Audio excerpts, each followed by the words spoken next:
यूनान का एक महान दार्शनिक था, ठीक है, यूनान के एक महान दार्शनिक थेल्स था, ठीक है, क्या नाम था? थेल्स, जिनका नाम थेल्स था, जो बहुत मतलब एक दार्शनिक था, ठीक है। उसने कुछ प्रयोग किए और प्रयोग पर उससे कुछ पता चला। मतलब अगर हम देखते हैं कि दो वस्तुओं को आपस में रगड़ते हैं तो उनमें विपरीत प्रकार के एक तरह से आवेश आ जाते हैं, ठीक है।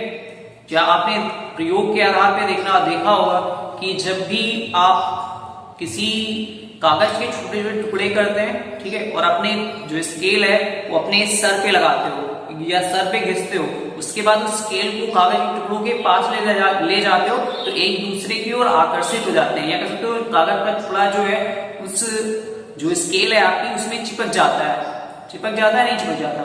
आपने बहुत छोटे में प्रयोग किया होगा, है ना, चिपकता था। इसका मतलब है कि जब उसने स्केल को अपने सर पे रगड़ा तो तेल और स्केल की रगड़ के कारण जो आवेश है, ठीक है, वो उसके अंदर आ गया, जिसके कारण जो कागज का टुकड़ा है वो आकर्षित हो जाता है।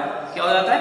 आकर्षित हो जाता है, ठीक है। तो यहां पे कह सकते हैं कि जो कण होगा, ठीक है, कोई भी पदार्थ होगा उसमें दो तरीके के कण या तीन तरीके के कण पाए जाते हैं। पहला होता है इलेक्ट्रॉन, दूसरा प्रोटॉन, तीसरा न्यूट्रॉन। इलेक्ट्रॉन पे धनावेश होता है, इलेक्ट्रॉन पे ऋणावेश होता है, प्रोटॉन पे धनावेश होता है, जबकि न्यूट्रॉन पे आवेश होता है वो उदासीन होता है, यानी प्रोटॉन धनावेशित होता है और इलेक्ट्रॉन ऋणावेशित होता है। इतनी बात समझ में आनी चाहिए आपके, ठीक है।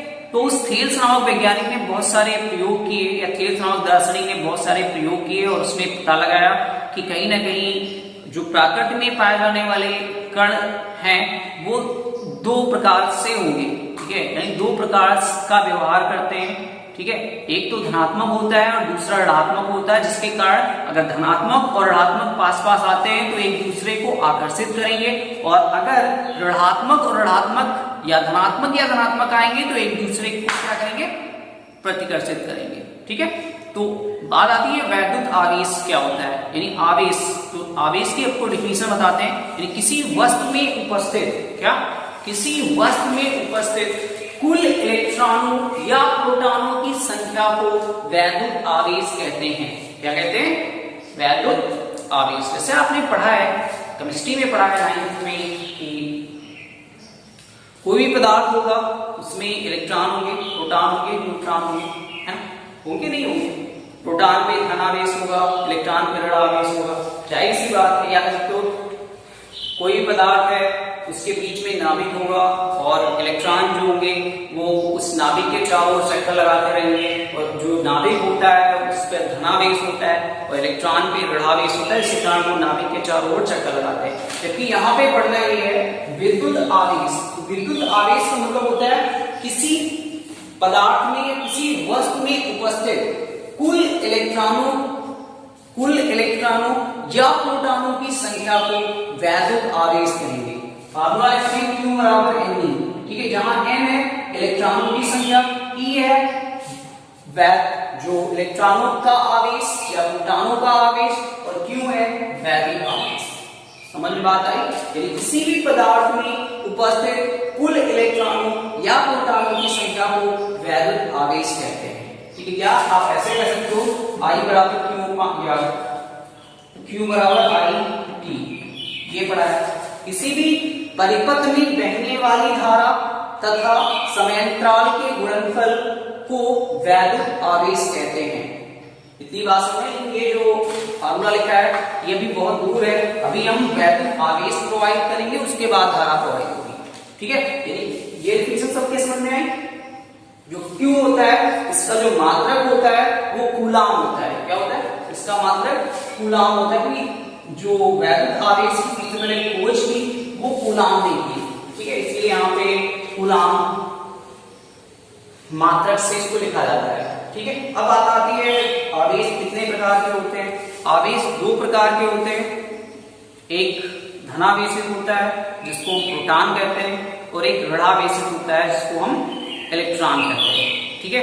अगर ये प्रोटॉन और इलेक्ट्रॉन एक दूसरे की ओर, ठीक है, आते हैं तो वो एक दूसरे से आकर्षित होते हैं, जबकि अगर प्रोटॉन प्रोटॉन या इलेक्ट्रॉन इलेक्ट्रॉन एक दूसरे की ओर आते हैं तो वो एक दूसरे को प्रतिकर्षित करते हैं। मतलब ये है कि दो सजातीय आवेश एक दूसरे को प्रतिकर्षित करेंगे तथा दो विजातीय आवेश एक दूसरे को आकर्षित करेंगे। ठीक है, अब बात आती है कि जो वैद्युत आवेश होता है, इलेक्ट्रॉनों का वैद्युत आवेश होता है -1.6 कूलम। ठीक है, और जो प्रोटॉनों का होता है वो प्लस का होता है 1.6 कूलम। ठीक है, ये जो होता है।